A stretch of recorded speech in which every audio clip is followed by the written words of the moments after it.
So hello guys, welcome back to knowledge Guru ji officer. तो ये आपके कक्षा 8वीं के त्रैमासिक आकलन है सत्र 2022-23 के, और ये विषय विज्ञान के हैं और ये माध्यम जो है हिंदी है, जैसे कि आप यहाँ पे देख पा रहे हैं। और समय जो है 3 घंटे का होगा।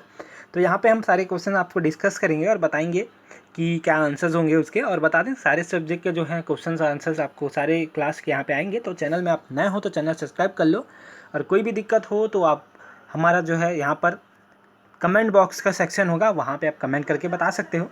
और हर साल की तरह इस साल भी हमने आपके लिए बहुत सारे क्वेश्चंस लेके आए हैं, जहाँ से आप देख सकते हो। और इसी प्रकार के आपके क्वेश्चंस आपके इस परीक्षा में पूछे जाएंगे। तो यहाँ पर निर्देश आप पढ़ सकते हो कि सभी क्वेश्चंस को करना अनिवार्य है और इसी प्रश्न पत्र को हल करना है उत्तर सही। तो यहाँ पे वस्तुनिष्ठ प्रश्न है, जहाँ पे आप देख सकते हैं पहला, जिसमें पूछा गया है निम्नलिखित में से कौन सौर परिवार का सदस्य नहीं है। तो यहाँ पे आपको लिखना है कि कौन जो है सौर परिवार का सदस्य नहीं है, वो बताने हैं। उसका प्रश्न दूसरा है, जहाँ पे पूछा गया है प्लास्टिक के अभिलाक्षणिक गुण नहीं है। कौन अभिलाक्षणिक गुण नहीं है, ये आपको यहाँ पे बताने हैं। तो जैसे कि 4 ऑप्शन यहाँ पे आपको दे दी है। उसका प्रश्न 3 है, जहाँ पे पूछा गया है निम्नलिखित कौन सा परिवर्तन भौतिक परिवर्तन का उदाहरण है। तो भौतिक परिवर्तन का उदाहरण जो भी है यहाँ पर आपको ये बताने हैं। उसका प्रश्न चौथा है, जहाँ पे पूछा गया है नाइट्रोजन का उपयोग भंडारित भोज्य पदार्थों में किया जाता है क्योंकि। तो यहाँ पर आ बा सा दा यहाँ पे दिया गया है, तो इसको आपको करना है। और अगली जो वीडियो होगी वो आपकी इसके आंसर्स की होगी। तो ज़्यादा से ज़्यादा लोगों में शेयर करना, अपने दोस्तों में इसको शेयर करना, ताकि सबको इसका फ़ायदा मिल सके और अच्छे मार्क्स सब ला सके। और यहाँ पर हम आगे चलते हैं। प्रश्न 5वां, जहाँ पे पूछा गया है कार्बन डाइऑक्साइड गीले नीले लिटमस को लाल कर देती है, अतः वह है अम्लीय ऑक्साइड, क्षारीय ऑक्साइड, उदासीन ऑक्साइड, अम्लीय ऑक्साइड एवं क्षारीय ऑक्साइड दोनों। तो यहाँ पर आपको ये देखने हैं और बताने हैं कि क्या है। उसके बाद प्रश्न 6वां, जहाँ पे पूछा गया है यदि प्रकाश की किरण विरल माध्यम से सघन माध्यम में जाती है तो क्या होगा।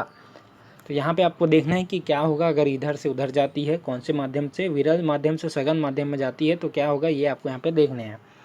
उसके बाद यहाँ पर आपको बता दें कि प्रश्न 7वां है, जहाँ पे पूछा गया है दी गई जानकारी के आधार पर ग्रहों की पहचान कर उनके नाम लिखिए। तो यहाँ पे जो है ग्रहों को पहचान कर उनके नाम लिखना है। सबसे बड़ा ग्रह कौन सा है और ग्रह जिस पर जीवन है। सबसे चमकीला ग्रह कौन सा है और जो घा है वो लाल ग्रह कौन सा है। उसके बाद प्रश्न 8वां, जहाँ पे पूछा गया है कि पहाड़ों पर वायुमंडल के दाब के बहुत कम हो जाने का मानव शरीर पर क्या प्रभाव पड़ता है। तो जो वायुमंडल का दाब है अगर कम हो जाता है तो वो मानव शरीर पर क्या प्रभाव देगा, ये आपको यहाँ पे बताने हैं। उसके बाद हम आगे चलते हैं। प्रश्न 9वां, जहाँ पे आपको ये चित्र दिया गया है, जहाँ पे आपको फिर इसके बाद पूछा जाएगा क्वेश्चन कि चित्र का और खा को ध्यानपूर्वक देखिएगा और अवलोकन करके आधार पर सिद्ध कीजिए कि दहन के लिए आवश्यक क्या है और क्यों है। तो ये आपको यहाँ पे देखने हैं। और प्रश्न 10वां, जहाँ पे पूछा गया कारखानों के आसपास बसे शहरों, गांव में और दूरस्थ स्थित शहरों के वातावरण में क्या अंतर है। तो ये आपको यहाँ पे देखने हैं। कोई 4 चीज़ें आपको यहाँ पे लिखनी है। प्रश्न 11वां, जहाँ पे पूछा गया पटाखों तथा ईंधन को सार्वजनिक वाहनों में लेकर जाना क्यों प्रतिबंधित है। कोई 4 कारण यहाँ पे लिखना है। तो क्यों प्रतिबंधित है ये आपको बताने हैं। उसके बाद लघुत्तरी प्रश्न है, जो प्रश्न 12वां, जहाँ पे पूछा गया है कि आपके अनुसार बहुतायक में प्लास्टिक का उपयोग क्यों नहीं करना चाहिए।